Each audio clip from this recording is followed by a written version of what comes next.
திராவிட ஐடியாலஜியும் 2026 தேர்தலோட திமுகவின் தோல்வியோட அதுவும் முடிபெறுகிறது.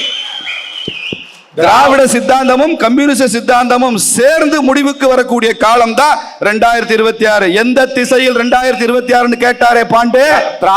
திராவிட சித்தாந்தம் 2026 அழிய போகிறது என்பதை அதிமுக ஏற்கிறதா? நாங்க அதிமுகவை அனைத்திந்திய அதிமுக என்னைக்கு மாத்துறாங்களோ அன்னைக்கு இருந்து இந்த திராவிட மாடல் திமுகவோட அவளை இணைத்து பேசுவதே இல்லை.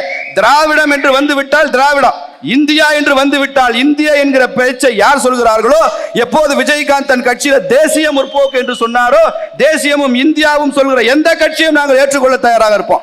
திமுக தான் இந்த திராவிட மாடல் என்று சொல்கிறார்களே தவிர அதிமுகவை நாங்கள் அந்த கணக்கில் சேர்க்கவில்லை. அதிமுக இந்து விரோதியா? அதிமுக இந்திய விரோதியா?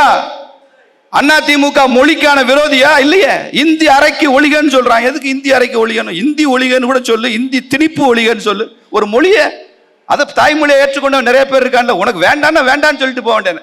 அது என்ன அரைக்கி? அது அந்த மொழியை ஒழியணும்? என்ன சார் சென்ஸ்?